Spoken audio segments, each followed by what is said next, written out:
Bienvenue à nouveau, Esprit curieux. Aujourd'hui, nous plongeons dans le fascinant univers de la culture des champignons en usine.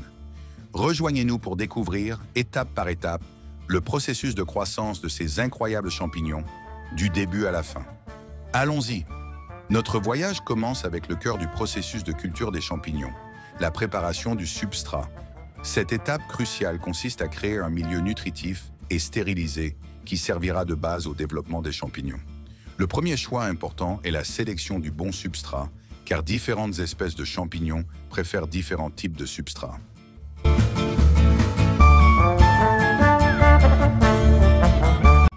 Dans de nombreux cas, le substrat choisi nécessite un pré-traitement pour optimiser l'environnement de colonisation des champignons.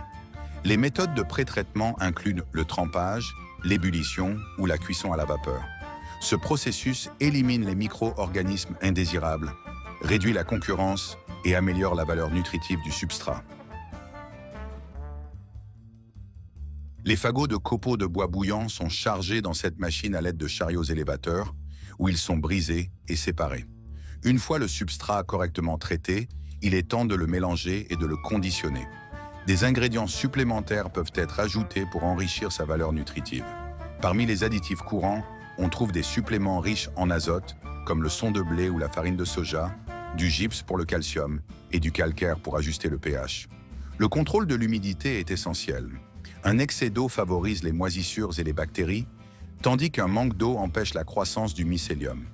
Les cultivateurs surveillent attentivement l'humidité et l'ajustent pour maintenir l'équilibre idéal.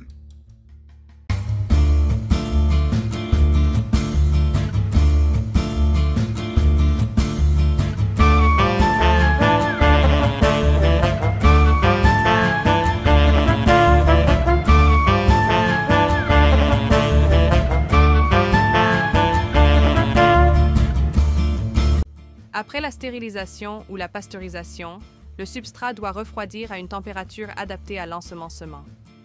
Une fois refroidi, on y introduit du blanc de champignon ou mycélium, ce qui lance le processus de colonisation. Le mycélium se propage alors à travers le substrat. Le choix de la bonne souche est essentiel, car chaque espèce de champignon a des exigences spécifiques en matière d'environnement. Les cultivateurs experts sélectionnent des spores ou des blancs de haute qualité, qui servent de point de départ à la culture.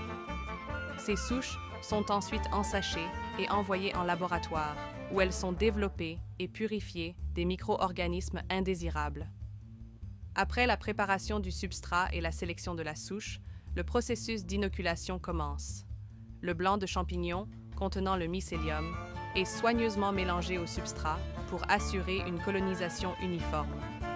Ce mélange est transporté par un tapis roulant jusqu'à une machine de mélange, puis transféré sur la ligne d'incubation.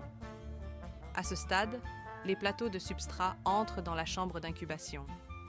Dans la chambre d'incubation, les substrats sont placés dans un environnement contrôlé avec une température, une humidité et une obscurité optimale, permettant au mycélium de se développer. Les conditions idéales comprennent une température de 13 à 18 degrés Celsius et un taux d'humidité d'environ 90%.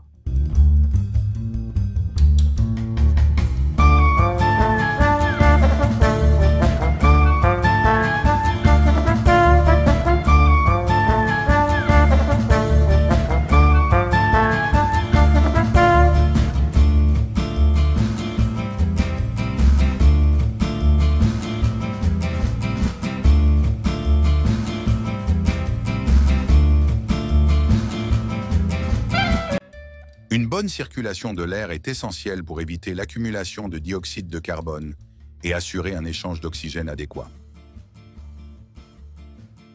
Une fois le substrat colonisé par le mycélium, la phase de fructification commence. En ajustant les conditions, de petites structures en forme d'épingle, appelées primordia, apparaissent à la surface du substrat. Ces primordia se transforment ensuite en champignons matures.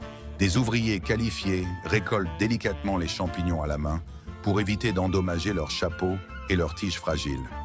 Les champignons sont ensuite placés dans des paniers ou des plateaux spécialement conçus pour assurer une bonne circulation de l'air.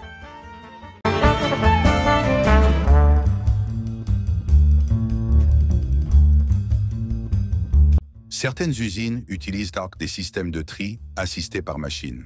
Ces machines s'appuient sur la vision par ordinateur et le traitement d'images pour analyser la taille, la couleur et la forme des champignons et les classer selon des normes de qualité précises. Ces systèmes détectent également les signes de détérioration ou de contamination avec un bras robotisé qui élimine les champignons défectueux.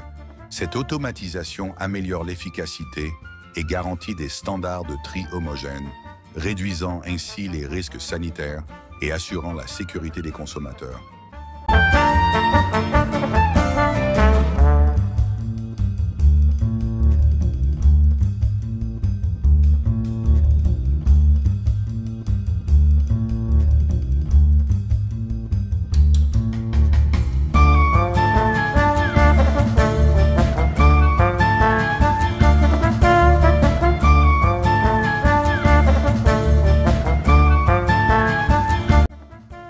Une fois triés, les champignons sélectionnés sont acheminés vers la station de lavage.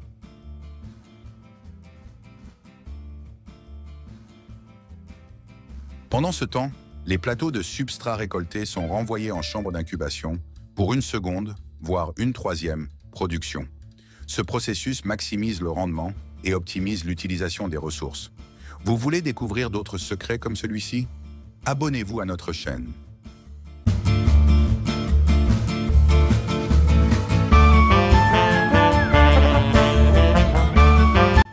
Enfin, le substrat usé est évacué de l'usine par des convoyeurs. Un léger jet d'eau est pulvérisé sur les champignons pour éliminer les impuretés. La pression de l'eau est soigneusement régulée pour ne pas abîmer les champignons délicats. Certaines usines utilisent des bains d'eau vibrants ou rotatifs pour assurer un nettoyage optimal. Après le lavage, les champignons passent par un processus de séchage qui prévient la croissance microbienne, préserve leur qualité et prolonge leur durée de conservation. Les systèmes automatisés permettent de traiter de grandes quantités de champignons rapidement et efficacement, assurant ainsi un approvisionnement constant sur le marché.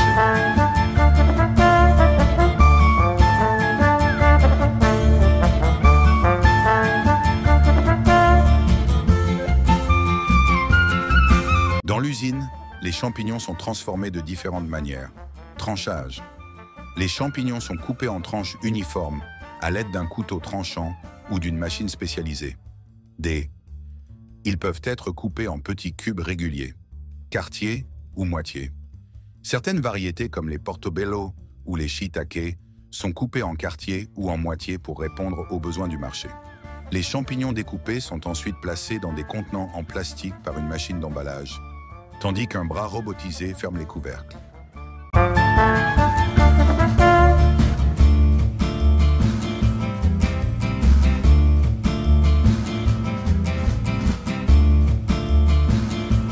Les contenants sont ensuite étiquetés par une machine, affichant le nom de l'entreprise, la date de production, la date d'expiration et le prix du produit.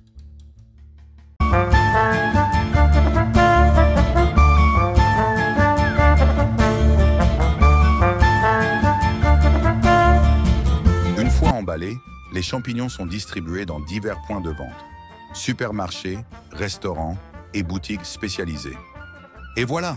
Nous avons parcouru tout le processus de culture des champignons en usine, de la sélection des souches à la préparation du substrat, en passant par l'inoculation, l'incubation, la fructification, la récolte, le nettoyage et l'emballage. N'oubliez pas de vous abonner pour d'autres découvertes passionnantes sur la production alimentaire. Continuez d'explorer, restez curieux et à bientôt. Merci d'avoir regardé.